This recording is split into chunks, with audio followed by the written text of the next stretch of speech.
નજર કરીશું તો ક્રૂડ ઓઇલ અને ડોલર ઇન્ડેક્સમાં ખરીદારીને કારણે સોનાની કિંમતો પર દબાણ બન્યું છે અને જ્યાં સ્થાનિક બજારમાં આપણે જો નજર કરીએ તો 0.5% કરતાં વધારેની નરમાશ દેખાઈ રહી છે. 1,42,325 ઉપર કામકાજ અને કોમેક્સની આપણે વાત કરીએ તો 4100ના સ્તરની નીચે કામકાજ જોવા મળી રહ્યું છે. 1.38%નું દબાણ 4,063ના લેવલ કોમેક્સ ગોલ્ડમાં આપણે જોઈ રહ્યા છે.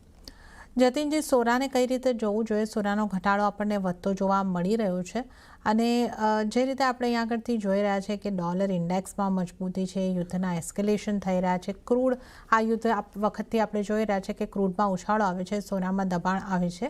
તો હવે એસ્કેલેશન આવી રહ્યું છે તો સોનામાં દબાણ આગળ વધી શકે, કઈ રીતે આપ જોઈ રહ્યા છો? રાઇટલી પોઇન્ટેડ કે જો દબાણ જે છે એ જરૂર છે અહીંયા, અને કારણ જે છે એ સમજવું બહુ જરૂરી છે. યુએસ ઈરાનના તણાવ જ્યારે બી વધી રહ્યા છે ત્યારે ગોલ્ડ સિલ્વર પર પ્રેશર ખાલી યુએસ ઈરાનના વોરના વજહથી નથી, મેનલી ડોલર ઇન્ડેક્સને જે સપોર્ટ મળે છે એના કારણથી છે. આ એક મેન આના અંદર પરિબળ બની ગયો છે.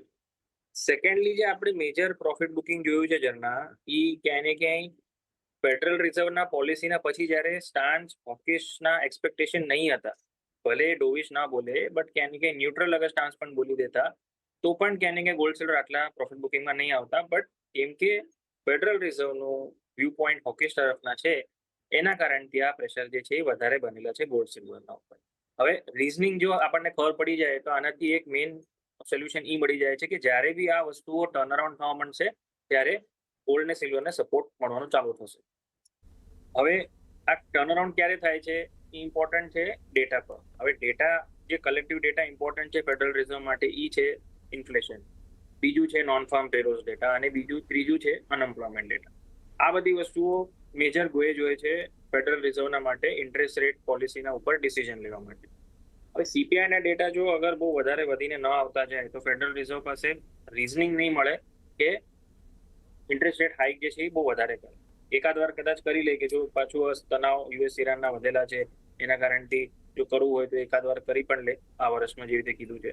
બટ જો નથી થતું તો બહુ વધારે સારું મળશે ગોલ્ડ સિલ્વર માટે. પણ જો એક કર્યા પછી પણ એમ બોલે છે કે હવે આગળ રૂમ નથી બચતી ઇન્ટરેસ્ટ રેટ વધારવાની, તો ડેફિનેટલી પાછું ત્યાંથી સપોર્ટ મળી જાય છે. કેમ કે કારણ એ છે કે જે હોકી સ્ટાન્સ જે છે અગર એ ન્યુટ્રલ તરફ કે ડોવિશ તરફ આવવા માંડે છે તો ગોલ્ડ સિલ્વરની રેલી ડ્યુ થઈ જાય. ઓફકોર્સ અહીંયાથી જે પ્રેશર બનેલો છે એ સિગ્નિફિકન્ટ થઈ ગયો છે હાયર સાઇડથી, બટ સપોર્ટ જે છે ક્યાંય ને ક્યાંય 3900 લઈને 3850ના પાસે બનેલા છે. ઇમિડિયેટ બેસિસ પર શોર્ટ ટર્મમાં વ્યૂ પોઈન્ટ નેગેટિવ છે. સેલ ઓન રાઇઝનો જ વ્યૂ પોઈન્ટ રાખીને ચાલો ટ્રેડિંગ જે બી કરે છે. અને ઇન્વેસ્ટમેન્ટ માટે જેને કરવું હોય તો 3900 3800ના આજુબાજુના લેવલ્સ આવે ત્યારે ધ્યાન રાખો કે એડ કરવા માટે. બટ એઝ ઓફ નાઉ ટ્રેડર્સના અગર જો તમે વ્યૂ પોઈન્ટથી જોવા જશો તો 4150 જ્યાં સુધી આના નીચે છે ત્યાં સુધી આ વીકના માટે વ્યૂ પોઈન્ટ નેગેટિવ છે. આપણા ઘરેલું બજારમાં એનું લેવલ જોવા જઈએ તો 1,45,000ના નીચે જ્યાં સુધી બનેલા છે ત્યાં સુધી આ વીકના માટે વ્યૂ પોઈન્ટ નેગેટિવ છે.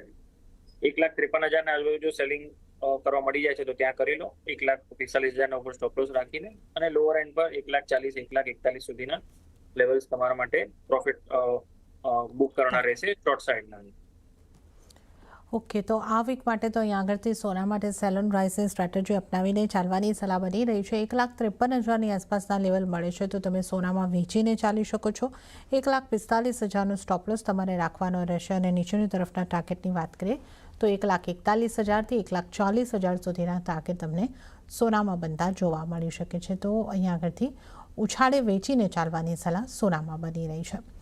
ચાંદીની પણ વાત કરી લઈએ તો સોનાને પગલે ચાંદીમાં પણ નરમાશ રહી છે અને અહીંયા પણ દબાણ વધતા સ્થાનિક બજારમાં આશરે 2% જેટલી વેચવાલી આવતી જોવા મળી છે અને કિંમતોની વાત કરીએ તો 2,19,146 પર લગભગ 2%ના દબાણ સાથે છે અને $2.80નું દબાણ આપણને કોમેક્સ સિલ્વર ઉપર દેખાઈ રહ્યું છે અને $58 પર કોમેક્સ સિલ્વર કામકાજ કરી રહ્યું છે.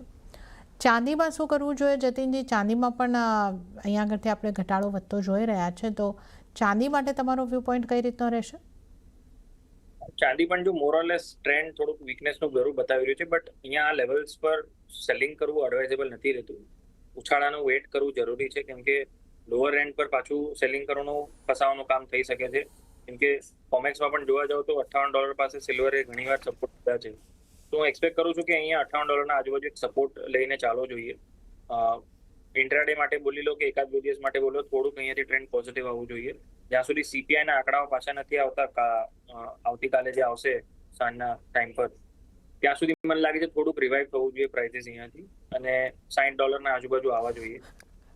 સપોર્ટિવ મેજર્સના હિસાબે અગર જોવા જવું તો ઘરેલું બજારના અંદર 2,17,000 સપોર્ટ છે.